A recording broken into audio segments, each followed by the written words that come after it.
Hola, ¿qué tal? Ustedes se pueden preguntar, ¿la gente que trabaja la espiritualidad es rara? ¿Anda vestida de blanco? ¿Tiene situaciones extrañas? Pues no. Hoy voy a llamar aquí para que converse con nosotros a una persona espiritual totalmente normalita. Pero eso es lo valioso. ¿Cómo se puede manejar la espiritualidad desde lo normal, desde lo corriente? ¿Cómo puedes pagar cuentas, tener hijos, ir a la fiesta, ir a la reunión, viajar y manejar los temas espirituales? He conocido a Nancy Otero hace muchos años. Perdón, Nancy Aurelia Otero, porque por allí vamos a comenzar. Me pidió y defendió su Nancy Aurelia. ¿Te sientes muy orgullosa de ese nombre? Hola, sí, Gloria, me ¿Por siento... qué ese Aurelia lo defiendes con esa categoría? Sí, ha sido una cuestión de transformación. Hoy en día, desde hace unos añitos para acá, me conecto más con el Aurelia. El Aurelia viene de mi abuela paterna. ¿Se llamaba Aurelia? Se llamaba Aurelia. Pero debió ser, ¿alguna vez te escondiste de la Aurelia? Pero muchísimo. ¿Te dio vergüenza? Pero muchísimo, por favor, en el colegio, en la universidad. Descubrieron que yo era Aurelia en el momento del grado, porque tienes que llevar el registro civil y allí apareció. Entonces, el Aurelia ha salido con mucha fuerza. Y es muy bello, y ¿no? Es muy bello y me conecta muchísimo más con una identidad, digamos, pues tenemos que tener un nombre, más que con el Nancy. Con el Nancy Aurelia te conecta y te da sentido. Nancy, ¿te avergonzabas de él? Pero muchísimo. Nadie lo podía saber. ¿Y por qué papá o mamá lo colocaron? Porque mi papá quería que una de sus hijas pues llevara el nombre de su mamá, de su madre, y entonces lo puso. Yo era la última y pues ya no quedaba más. No había más oportunidad. Peleé con él muchísimo. ¿Sí? Durante mi niñez, sí, y siempre le renegué porque me puso Aurelia, ese nombre de vieja, qué horror, hasta que un día me dijo, vámonos entonces a la notaría para que se lo quite. En ese momento quedé en shock y le dije, no, papá. Nancy, me lo guardé. En esos temas, ¿qué recibiste de Aurelia la abuela? En esos temas de aquel pendiente o aquella herencia o aquella historia, ¿qué has recibido de Aurelia la abuela? Sí, yo he estado tratando de conectar con eso y lo que me conecta, con lo que me conecta el nombre de Aurelia es con mucha fortaleza, es con mucha fuerza interna.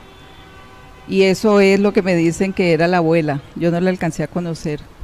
Y bueno, el significado del nombre está relacionado con aura, ¿no? Con luz.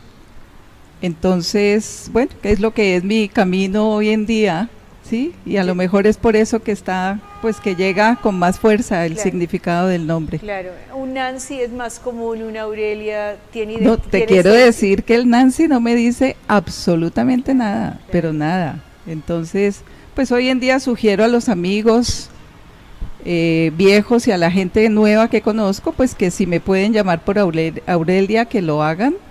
A algunas personas les cuesta, pero está bien, lo acepto así como es.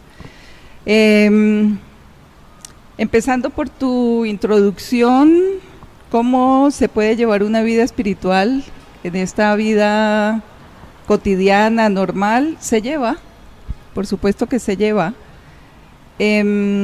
Ya la idea del que manejaba una vida espiritual, tenía que estar encerrado en un monasterio, en silencio, una seta por allá perdido en la montaña, pues ya no, la espiritualidad tiene que bajar y ha empezado a bajar a la vida cotidiana. Entonces, pues lo vemos, lo sentimos en lo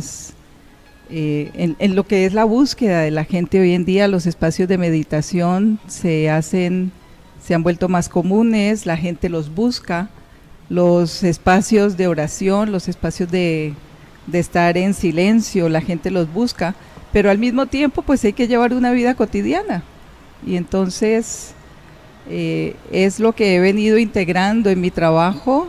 Y algunas personas me buscan no solamente como psicóloga, sino por esa conexión que, bueno, por el boca a boca se dan cuenta de esa conexión que tengo con India, de mis viajes a India y de toda esa búsqueda espiritual que he venido llevando últimamente. Allí está la pregunta del momento: ¿cómo se trabaja la psicología desde la parte espiritual?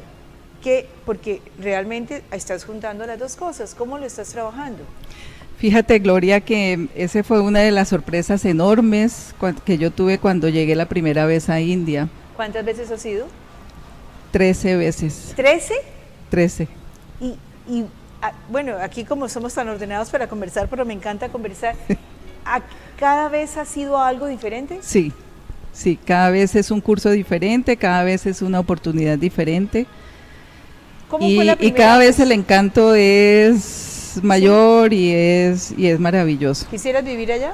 No, pero sí, cuando me vengo con con nostalgia, guayabo. Con nostalgia, con dejar esa gente que es tan bella, que tiene.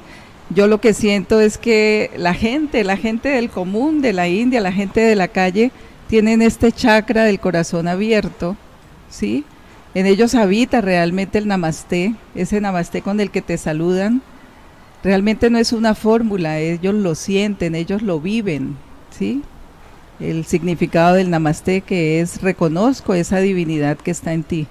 ¿Qué te engarzó con la India? Si devolvemos en el orden de preguntas, devolvemos un poco. Eras una señora común y corriente, doctora, psicóloga. ¿Qué te engarzó para meterte por ese camino, ir, por ejemplo, la primera vez a la India?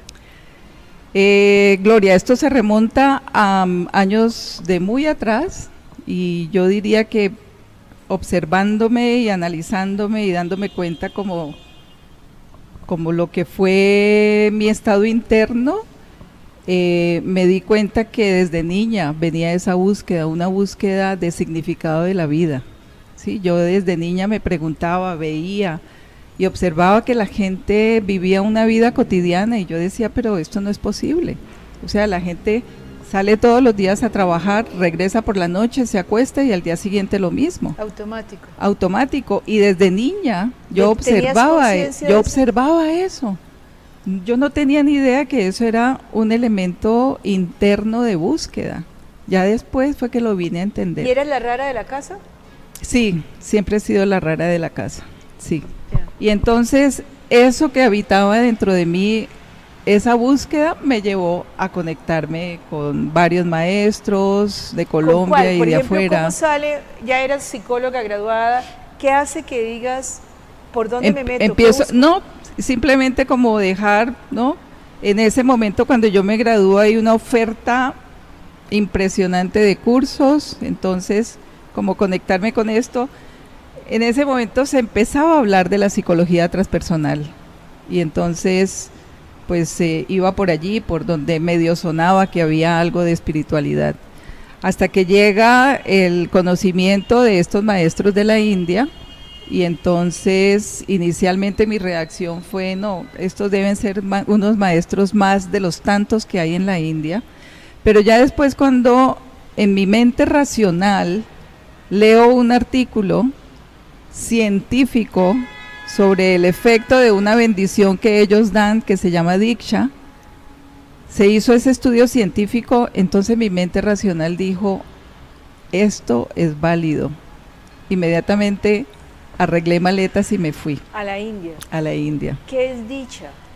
Diksha es una bendición de unidad, que produce unos cambios a nivel neurobiológico, ¿sí? Entonces empieza a producir esos cambios y empieza a ayudar a la persona en ese proceso de salir del sufrimiento y del despertar. ¿Y cómo se practica? ¿Por meditación? La gente se iniciaba, porque ya no se inicia, es decir, ya la Diksha ya no se entrega como se entregaba antes, Diksha de manos, ahora se recibe directamente invocando la presencia de la divinidad y se recibe. porque el poder de la dicha ha subido muchísimo y entonces ya los maestros nos han sugerido que ya no la entreguemos de esa manera. Entonces, si yo quiero tener esa bendición o esa dicha, ¿qué debo hacer?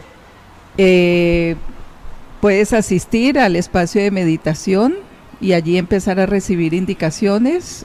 Tenemos unas fotografías sagradas que se llaman Srimurti, ¿sí? Que están bendecidas, que no son simplemente fotografías, sino que tienen una carga energética poderosísima, y de allí entonces recibes esa bendición. ¿Cómo cambian neurológicamente las conexiones del cerebro? Sí. ¿Cómo se vuelve un conocimiento espiritual? ¿Cómo se vuelve biología? Sí, la dicha, el efecto de una transformación, porque ahora se están haciendo otros procedimientos de una transformación interna, es que silencia las partes del cerebro que te producen, que están conectadas con el sufrimiento, y activa las partes del cerebro que están conectadas con el bienestar. Independiente de lo que estés viviendo externamente en el mundo material, por decirlo. Sí y no.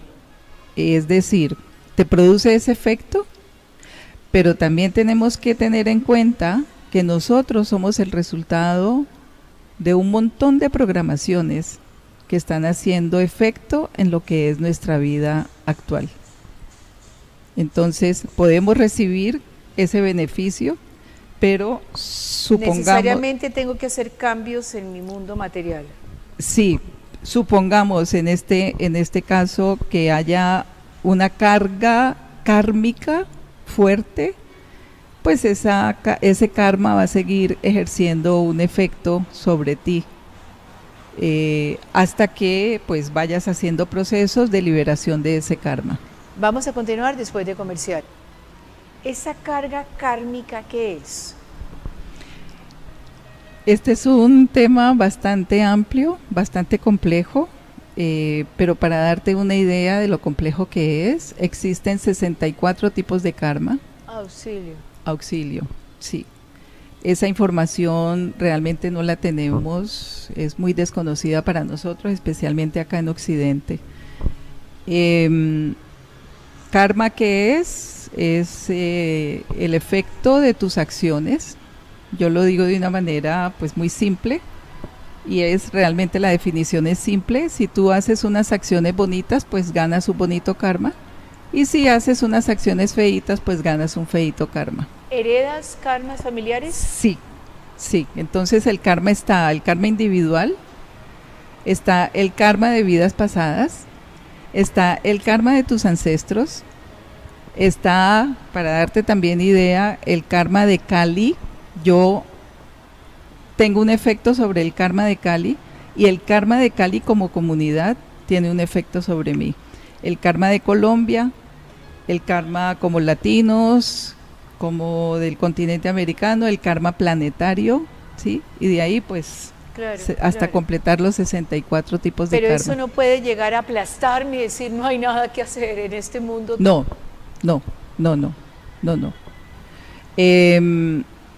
Esa es una de las, para mí me parece que esa es una información que es muy interesante tenerla para, o sea, ¿en qué estamos nosotros en estos momentos? Estamos en una expansión de la conciencia.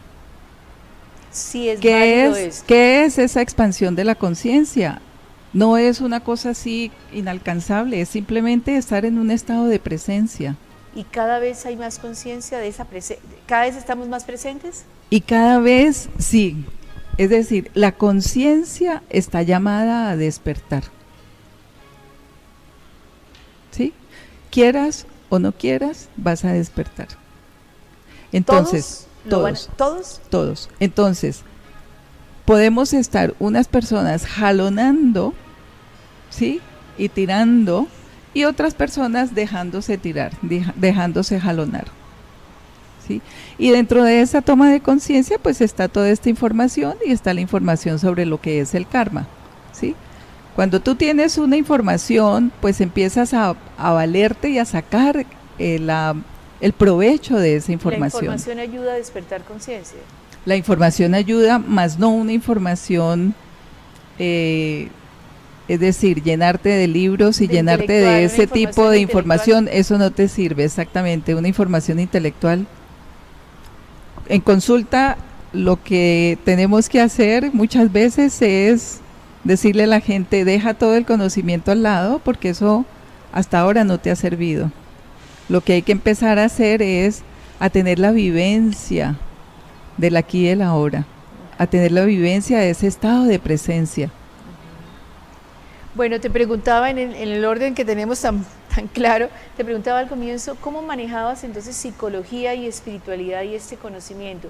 ¿Un paciente va donde ti porque tengo depresión o un paciente diagnosticado con bipolaridad? ¿Qué hago?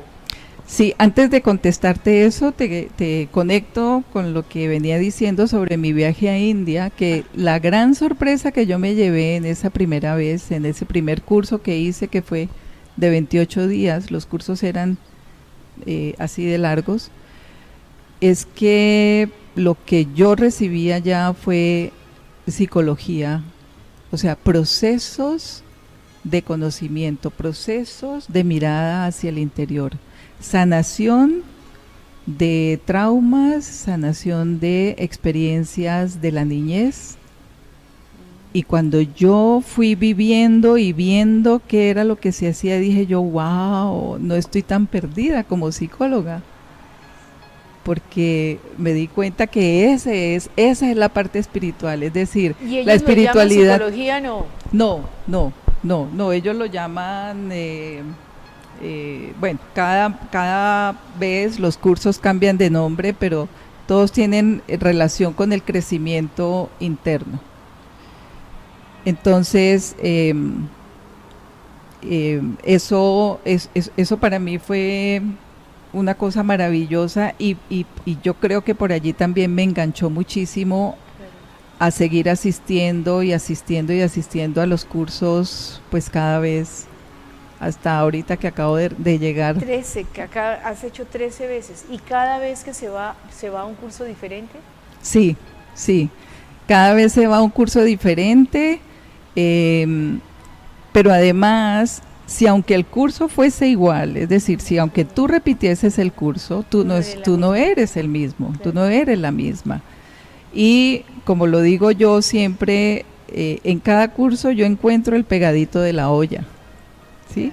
Es decir, cada vez hay cositas y cositas y cositas que hay que seguir sanando. Y hay un grupo, me imagino que hay miles de teorías, de corrientes, de escuelas, lo que llamen de tendencias. ¿El tuyo siempre va a ser lo mismo o has ido sumando y completando o hay un camino, dijéramos, con un gurú, algo así, o es muy amplio? Ellos, los maestros, pues son gurúes, son una pareja, Amma Bhagavan. ¿Son una pareja? Sí, son una pareja, ellos han tenido un hijo, el hijo se está encargando ahora del manejo de una parte de allá, esto se llama la OIO Academy, y por otro lado, pues Bhagavan y Amma se están encargando de otra parte que se llama Golden Age, Era Dorada.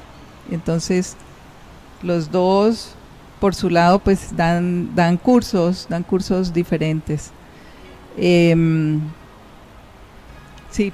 ¿Los has traído? No.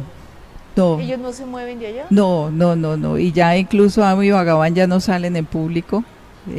Son dos seres que están en una conciencia bastante alta, ¿sí? Son seres que están haciendo milagros, son seres sobre los cuales en las fotografías sagradas que te hablaba se producen unos fenómenos que la mente no alcanza a entender qué es lo que sucede allí, y por ejemplo emana de esas fotografías, emanan polvos sagrados como cuncum, cúrcuma, miel, ¿sí? y no solamente en la India, sino en diferentes sitios del mundo. ¿Y tú traes esas fotos, las traes de allá? Sí. ¿Cómo se traen? ¿Común y corriente? Sí, sí, se traen en un rollito y ya acá pues las pones en un marco y ya empiezas Bueno, para un total ignorante, ¿qué se produce allí? ¿Qué es energía? ¿Qué hay allí, Nancy, que produzca esa clase de efectos? ¿Qué hay allí? ¿Cómo explicarlo a gente común y corriente? Sí, esto a la mente le cuesta mucho trabajo entender. Créeme que para mí, hasta no hace mucho, mi mente ponía en duda, mi mente decía, pero ¿y allí qué es lo que está pasando? Lo que se logra entender es que es una energía, es decir, esas fotografías por un lado son bendecidas, pero por otro lado es que la presencia, pues la presencia está en todas partes, ¿sí? La presencia no está solamente fijada a un ser o a un sitio, está en todas partes y bueno, en esa fotografía está esa energía, ¿sí? Que si hay tiempo de hablar, pues en mi espacio yo tengo un espacio que se llaman las cámaras sagradas, donde están estas fotografías. Sobre ese espacio hago un proceso que es muy bello, y en ese espacio la gente ha recibido milagros, ¿sí? Ha recibido sanaciones, se les han cumplido asuntos que tenían atascados en su vida, se les han mejorado las relaciones, etcétera, etcétera. Entonces,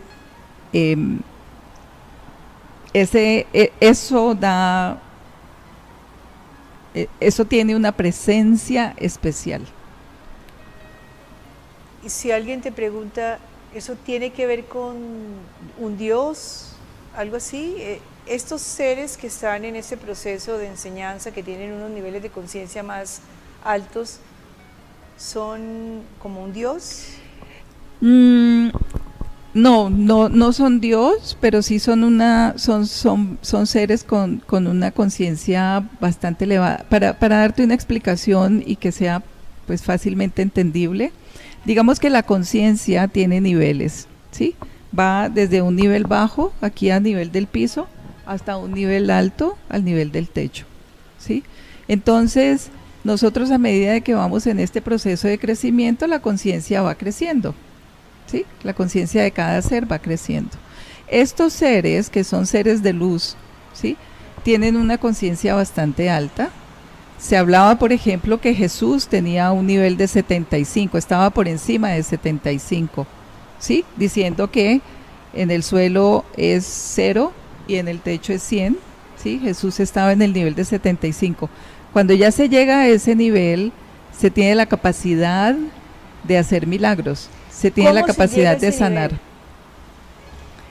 La gracia misma es la que te concede ese despertar. Yo no puedo hacer el ejercicio, el curso, yo quiero llegar al nivel más adelante. Sí, mira que hay, Gloria, Bhagavan habla de que hay dos caminos que tú puedes elegir.